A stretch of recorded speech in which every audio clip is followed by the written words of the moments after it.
እሺ እንግዲህ ተመልካች አድማጮቼ ዛሬም እንደተለመደው አሪፍ ቪዲዮ ይዤ መጥቻለሁ። ያው ቪዲዮ ፕሮዳክሽን እስከምሰራ የራሴን ሙሉ መጽሐፍ አንብቤ የማውቀውንም ነገር ሙሉ ቪዲዮውን ያው እያሳየኋችሁ ቱቶር እስከማረጋችሁ ድረስ ግን ለእናንተ ይሆናል የምለውን ትምህርታዊ ነክ ያለውን ቪዲዮ ይመጣል። በደንብ አድርጋችሁ ፎከስ ወይም ትኩረት ሰጣችሁ ተከታተሉ። ለዚህ ቪዲዮ ደግሞ ሰብስክራይብ ማድረጋችሁን እንዳትረሱ። ሰብስክራይብ ወሳኝ ነው። ኮሜንት ሀሳብ አስተያየታችሁን ኮሜንት ሴክሽን ላይ ጻፉልኝ። ላይክ አድርጉ። ለምትወዱት ደግሞ ሼር አድርጉ። አመሰግናለሁ። ሰब्सक्राइब programmers को जो है कुछ स्टेप्स को फॉलो करना पड़ता है और वो स्टेप्स जो है हमारे आते हैं डिजाइनिंग ए लर्निंग सिस्टम के अंदर। अब वो स्टेप्स क्या क्या हो सकते हैं? सबसे पहला स्टेप इसके अंदर आता है हमारा डिफाइन द प्रॉब्लम। यानी कि अगर हम किसी लर्निंग सिस्टम को डिज़ाइन कर रहे हैं तो उस लर्निंग सिस्टम को हमें क्या सिखाना है, किस डेटा से फीड करना है, वो जो है हमारे लिए प्रॉब्लम है। तो उस प्रॉब्लम को सबसे पहले हमें डिफाइन करना है कि उस लर्निंग सिस्टम के अंदर, उस मॉडल के अंदर, उस AI बेस्ड एप्लीकेशन के अंदर जो है हम किस प्रॉब्लम को सॉल्व कर रहे हैं उसको डिफाइन हमें करना है। तो जब हमारे पास उस प्रॉब्लम से रिलेटेड डेटा होगा कि क्या प्रॉब्लम में सॉल्व करनी है, तो जब वो चीज़ हमारे पास होगी उसके बाद जो हमें उसके कुछ इनपुट्स को स्पेसिफाई करना होगा, उसके डिज़ायर्ड आउटपुट्स को स्पेसिफाई करना होगा और इवैल्यूएशन मैट्रिक्स को स्पेसिफाई करना होगा। अब ये जो हमारे दोनों पॉइंट है ये प्रीवियस वीडियो में जो है मैं कंप्लीटली अच्छे से एक्सप्लेन्ड डिटेल्ड वे में जो है डिस्कस कर चुका हूँ। उसका लिंक जो है आपको डिस्क्रिप्शन में मिल जाएगा या ऊपर आई बटन पे मिल जाएगा। वहाँ से जो है आप इसके कॉन्सेप्ट्स को सीख सकते हैं। अब सेकंड इसका जो फेज है, सेकंड जो स्टेप है वो है हमारा collect and pre process the data. जब हमारे पास प्रॉब्लम डिफाइन होगी, क्या हमें सॉल्व करना है, कौन कौन से इनपुट पैरामीटर हमें देने हैं, क्या हमारा आउटपुट होना चाहिए, क्या हमारी परफॉर्मेंस मेजरमेंट होनी चाहिए, वो सब चीज़ें जब हमारे पास होंगी तब जो है हमें डेटा को कलेक्ट करना होगा। अब यहाँ पे डेटा क्या है? जैसे कि ह्यूमंस को ट्रेन करने के लिए हमने कुछ सब्जेक्ट्स डिवाइड करे हुए हैं, computer subject, mathematics, science, Hindi, English. इसी तरह मशीन को अगर हमें ट्रेन करना है तो मशीन को ट्रेन करने के लिए हम यूज़ करते हैं डेटा का। तो उस डेटा को जो है सबसे पहले हमें कलेक्ट करना होगा, उस डेटा को जो है सबसे पहले हमें गैदर करना होगा। तो जब हम उस डेटा को कलेक्ट कर लेंगे या फिर जब हम उस डेटा को प्री प्रोसेस कर लेंगे, जो फाइनल हमारा डेटा होना चाहिए मशीन को ट्रेन करने का, उसके प्रोसेस को हम बोलते हैं प्री प्रोसेसिंग। तो जब हम उस डेटा को कलेक्ट करके प्री प्रोसेस कर लेंगे तब जो है हम उस डेटा से हमारे मशीन को ट्रेन करेंगे और हमारे सिस्टम को टेस्ट करेंगे। अब इसके अंदर जो है आपके ये कुछ स्टेप्स आते हैं, क्लीनिंग, ट्रांसफॉर्मिंग और नॉर्मलाइजिंग। क्लीनिंग के अंदर जो है जो हमारा डेटा होता है उसके अंदर जो है अननेसेसरी जो भी डेटा आइटम्स है उनको जो हम रिमूव करते हैं।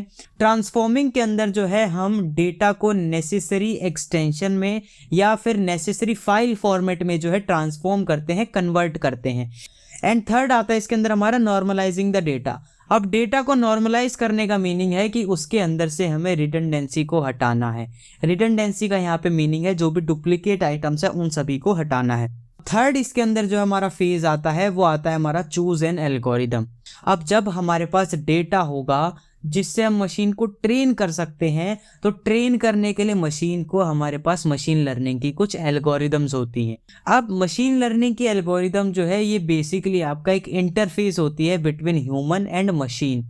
सबसे पहले जो है हम किसी एप्रोप्रिएट एल्गोरिदम को सेलेक्ट करेंगे या फिर चूज करेंगे। अब कौन सी एल्गोरिदम हमें चूज करनी है, सुपरवाइज लर्निंग हमें चूज करनी है या अनसुपरवाइज लर्निंग हमें चूज करनी है या हमें चूज करनी है रीइंफोर्समेंट लर्निंग। अब इन तीनों में से कैसे हम चूज करेंगे, इसके लिए जो है सुपरवाइज लर्निंग, अनसुपरवाइज लर्निंग और रीइंफोर्समेंट लर्निंग के बेसिक कॉन्सेप्ट्स आपको पता होने चाहिए, जो कि मैं हमारी स्टार्टिंग की वीडियोज में डिस्कस कर चुका हूँ। उसका भी लिंक आपको डिस्क्रिप्शन में मिल जाएगा। तो किस टाइम पे हमें कौन सी एल्गोरिदम को चूज करना है, ये सभी जो कॉन्सेप्ट्स हैं हमने वहां पे डिस्कस किए हैं। और स्पेसिफिक एल्गोरिदम जिस टास्क के लिए बनाई गई है हमें वही चूज करनी होती है, बिकॉज हमें जो है हमारी परफॉर्मेंस को ऑप्टिमाइज करना होता है। ऑप्टिमाइज करने का मीनिंग है कि हमें मेमोरी एफिशिएंट भी बनाना है और हमारे मॉडल को, हमारी एप्लीकेशन को टाइम एफिशिएंट भी बनाना है। फोर्थ स्टेप इसके अंदर आता है हमारा ट्रेन द मॉडल, यानी कि अब हमें मॉडल को ट्रेन करना है। हमारे पास डेटा है, हमारे पास प्रॉब्लम की डेफिनेशन है, हमारे पास एल्गोरिदम है। अब इन तीनों चीजों के कॉम्बिनेशन से हम क्या करेंगे, अब हमारे मॉडल को, अब हमारी मशीन को हम ट्रेन करेंगे।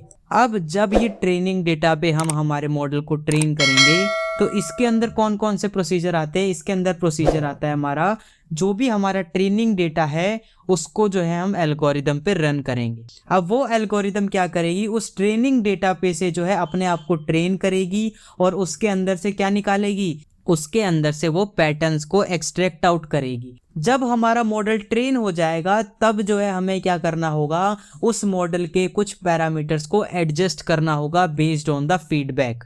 अब ये फीडबैक बेसिकली है क्या, फीडबैक बेसिकली आपका इवैल्यूएशन मैट्रिक्स है, यानी कि परफॉर्मेंस मेजरमेंट है कि जब हम किसी मॉडल को या हमारी किसी एआई बेस्ड एप्लीकेशन को ट्रेन कर रहे होंगे तो ये बिल्कुल पॉसिबल है कि उसके अंदर कुछ हमारी वल्नरेबिलिटीज होंगी, या फिर मैं बोल सकता हूँ कुछ ऐसी कमियां होंगी, लूप होल्स होंगे जो क्या कर रहे होंगे, हमारे मॉडल की परफॉर्मेंस को डिक्रीज कर रहे होंगे। तो उन पैरामीटर्स को जो है हमें हमारे मॉडल के अकॉर्डिंग एडजस्ट करना होगा based on the feedback provided by the evaluation matrix. अब जब हमारा मॉडल ट्रेन हो जाएगा तो डेफिनेटली एक चीज हमें करनी पड़ेगी जिसका नाम है टेस्टिंग। तो जब हम मॉडल को टेस्ट करेंगे तो ये हमारा फिफ्थ फेज बन जाता है। अब इसके अंदर हम क्या कर रहे होते हैं, इसके अंदर जो है हम हमारी मशीन लर्निंग मॉडल जो हमने डेवलप किया है, जो हमने ट्रेन किया है, उसको जो हम क्या करेंगे, इवेल्युएट करेंगे, उसको जो है टेस्ट करेंगे on the basis of its performance. जब हम उस चीज को टेस्ट करेंगे तो ये बिल्कुल ऑब्वियस सी बात है कि उसके अंदर कुछ इश्यूज हो सकते हैं, कुछ लिमिटेशंस हो सकते हैं जो हमारे मॉडल की एक्यूरेसी को गिरा रहे होंगे, डिक्रीज कर रहे होंगे। तो उन इश्यूज को, उन लिमिटेशंस को फाइंड आउट करने के बाद जो है हमें जो है हमारे मॉडल को इम्प्रूव करना होता है, और वो जो हमारे लिमिटेशन या फिर इश्यूज वाले पैरामीटर्स हैं उसको हम बोलते हैं एरियाज फॉर इम्प्रूवमेंट। नेक्स्ट इसके अंदर आता है हमारा डिप्लॉय द मॉडल। अब आप अगर हायरार्की समझेंगे तो सबसे पहले हमने क्या किया, एक प्रॉब्लम को डिफाइन किया, उसके बाद उससे रिलेटेड डेटा हमने गैदर किया, उसका डेटा जो हमने प्री प्रोसेस किया। थर्ड फेज के अंदर हमने एल्गोरिदम चूज की। फोर्थ फेज के अंदर हमने हमारे मॉडल को, हमारी मशीन को ट्रेन किया on training data. And fifth phase में जो है हमारे मॉडल को टेस्ट किया टू इंक्रीज इट्स एक्यूरेसी। जब ये हमारा कंप्लीट मॉडल इस टाइम पे डेवलप हो चुका होगा तो अब डेवलपमेंट फेज के बाद बारी आती है हमारी डिप्लॉयमेंट फेज की। अब डिप्लॉयमेंट का मीनिंग क्या है, हमें हमारे मॉडल को प्रोडक्शन एनवायरनमेंट में जो है डिप्लॉय करना है। प्रोडक्शन एनवायरनमेंट का मीनिंग है जहां पे जो है हम हमारे इस मशीन लर्निंग मॉडल को यूज कर सकते हैं। इसका एग्जाम्पल हम ले सकते हैं, इमेज क्लासिफिकेशन का जो है हमारा एक लर्निंग मॉडल डिजाइन किया, और उस इमेज क्लासिफिकेशन के मॉडल को मैं मेरे एक रोबोट के अंदर जो है यूज करना चाहता हूं। तो उस मेरे मशीन लर्निंग मॉडल को किस तरीके से हम रोबोट के एनवायरनमेंट में डिप्लॉय कर सकते हैं, वर्चुअली डिप्लॉय कर सकते हैं, ऑनलाइन डिप्लॉय कर सकते हैं, ताकि वो जो हमारा रोबोट है उस हमारे मॉडल का यूटिलाइजेशन कर सके, उसका यूज कर सके, उसके लिए जो है डिप्लॉयमेंट का यूज किया जाता है।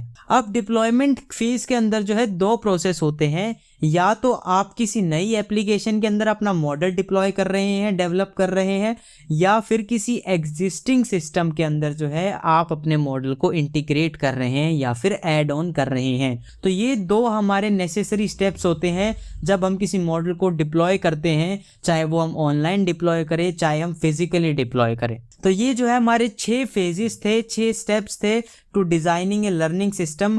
इसकी हायरार्की जो है मैं आपको फिर से बता देता हूं ताकि आप इन स्टेप्स को कभी भी भूले ना, हमेशा याद रखें, और किसी भी इंटरव्यू में, चाहे वो मशीन लर्निंग का इंटरव्यू हो, चाहे वो एआई बेस्ड कंपनी का इंटरव्यू हो, या फिर आपका कोई भी रिटन एग्जाम हो, वहां पे जो है आप इन कॉन्सेप्ट्स को डेफिनेटली 101% जो है पुट डाउन कर सकते हैं। हायरार्की के अंदर सबसे पहला स्टेप आता है डिफाइन द प्रॉब्लम। सबसे पहले आपको प्रॉब्लम डिफाइन करनी है कि आपको सॉल्व क्या करना है। सेकंड, उस प्रॉब्लम से रिलेटेड डेटा को कलेक्ट करना है और प्री प्रोसेस करना है। थर्ड, एल्गोरिदम चूज करनी है हमारी मशीन लर्निंग की। 3 एल्गोरिदम्स मैंने आपको बता रखी हैं, सुपरवाइज्ड, अनसुपरवाइज्ड और रीइंफोर्समेंट। जब आप एल्गोरिदम चूज कर लेंगे, उस एल्गोरिदम के ऊपर जो है आपको अपने मॉडल को ट्रेन करना है। जब ट्रेनिंग फेज कंप्लीट हो जाएगा, देन आपको क्या करना है, आपके मॉडल को टेस्ट करना है, बिकॉज टेस्टिंग जो है एक इंपॉर्टेंट फेज है to evaluate its performance. Testing के बाद आता है डिप्लॉयमेंट ऑफ द मॉडल। अब ये जो है सबसे इंपॉर्टेंट फेज है किसी भी एप्लीकेशन का रियल वर्ल्ड या फिर रियल लाइफ केस सिनेरियो के यूटिलाइजेशन के लिए, कि जो आपने मॉडल डेवलप किया है वो आपके कंप्यूटर सिस्टम के अंदर ना रहे, बल्कि वर्ल्ड वाइड जो है पब्लिक या फिर यूजर्स जो है आपके मॉडल का यूज करें। ሸርማጆቼ ይህ ቪዲዮ እንደተመቻችሁ እርግጠኛ ነኝ፣ እንደወደዳችሁም ተስፋ አድርጋለሁ። አሁንም በድጋሚ ያው እንዳትሰላችሁ ሰብስክራይብ በማድረግ በማየት ሼር በማድረግ ተባበሩኝ። ቪዲዮ እንደወደዳችሁትም ደግሞ ያው ያሳውቃል። ይሄው ደስ ብሏችኋል፣ የሆነ ፈገግታ ነገር ይታያል ከፊት። ስለዚህ ለቀጣይ ቪዲዮ ደግሞ ጉጉት እንዳላችሁ ያሳውቃል። ለምን ሰብስክራይብ የምትለዋል ከታች ያለችዋል ክሊክ አድርጋችኋል ማለት ነው። አመሰግናለሁ።